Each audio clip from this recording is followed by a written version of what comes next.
মারাত্মক। হ্যাঁ, যুবরাজ বশিষ্ঠকে সংবাদ দাও যেন একদল দুর্ধর্ষ অশ্বারোহী সৈন্য নিয়ে সে প্রস্তুত থাকে। যুদ্ধ জয়ের সঙ্গে সঙ্গে যেন শুরু হয় নগর লুণ্ঠন। একজনও যাতে পালিয়ে বাঁচতে না পারে। আর সেনাপতিকে না না, আমি নিজেই সব ব্যবস্থা করে আসি। আপনি এই অবসরে দেখুন বিদ্যাচার্য ও কথা বলে কিনা।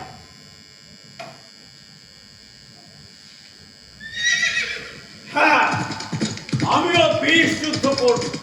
ওই তো সে কাল স্পর্শ করো না, স্পর্শ করো না শয়তান। দেবে না, দেবে না আমাকে। বেশ, আমি চাই না, কিন্তু যুদ্ধ হবে, বিষ যুদ্ধ আমি করবই।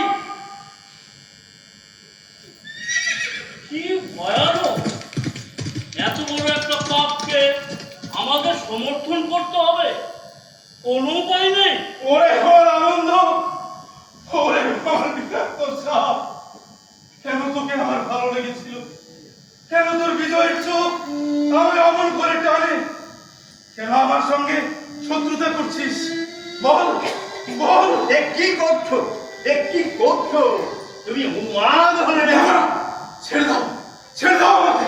শুনলে না, যুদ্ধ হবে, নগর লুট হবে, নারী শিশু সব হত্যা করা হবে।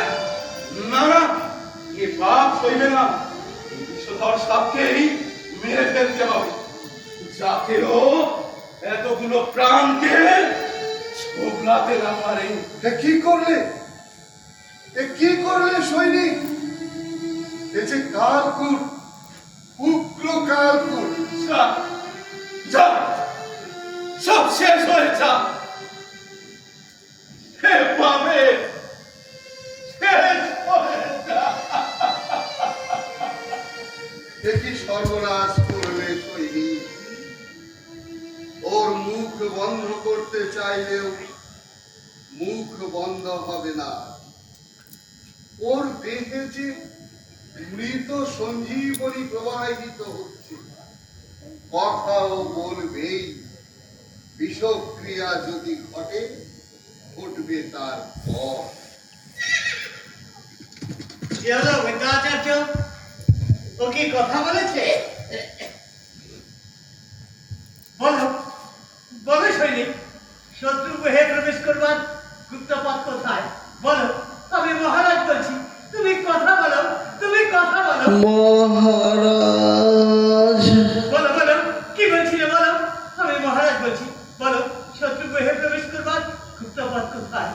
যত অর্থ চাও দেব। না না, তোমায় রাজ্য খণ্ড দেব। বলো, কি বলছিলে বলো বলো। মহারাজ, বলো বলো, কি বলছিলে বলো। দেখি দেখি বৈদ্যনাথ, দেখুন দেখুন, দেহ যে অসার হয়ে গেল।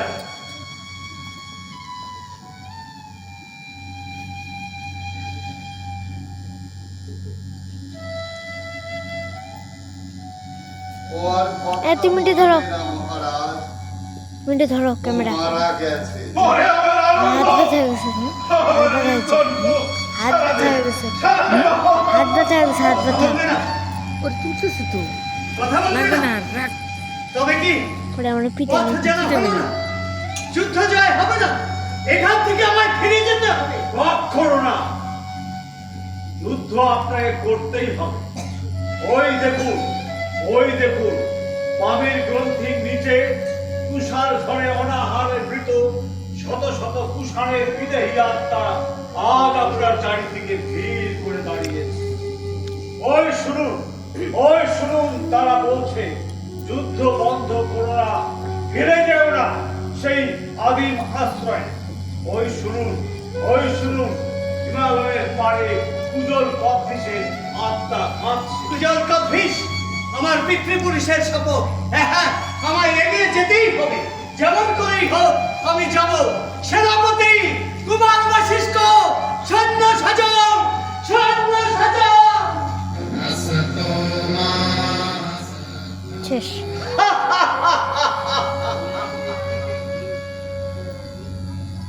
নিজের হাতে যে হোমাগ্নি জেলেছিলাম, তা কাজ ধুধু করে জ্বলে উঠেছে। এইবার দেখতে হবে মুমূর্ষকে জল না দিয়ে পাথরে আছড়ে মারলে কেমন দেখায়। আমায় দেখতে হবে। অরণ্য ভোজী উদ্ভিদ দিনের পর দিন রাজাকে যুদ্ধ উন্মাদ করে তুলেছ। বলো, কি তোমার উদ্দেশ্য? দেখতে দেবে না? দেখতে দেবে না আমাকে? বলো, কি তোমার উদ্দেশ্য? তা না করে তোমায় হত্যা করবো। না না, আমার হত্যা করো না, আমায় মেরো না।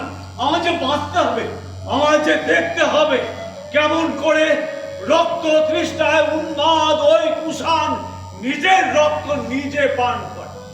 সম্রাট কনিষ্ক কেমন করে জল না পেয়ে ছটফট করে মরে। আমায় যে দেখতে হবে, আমায় যে তাই বাঁচতে হবে। তোমার পায়ে পড়ি, আমার মেরো না, আমার মেরো না। অদ্ভুত প্রহেলিকাময় চরিত্র এই ব্রাহ্মণ। মনে হয় এর মনের কোণে কোথায় যেন এক গভীর বেদনার ক্ষত রয়েছে।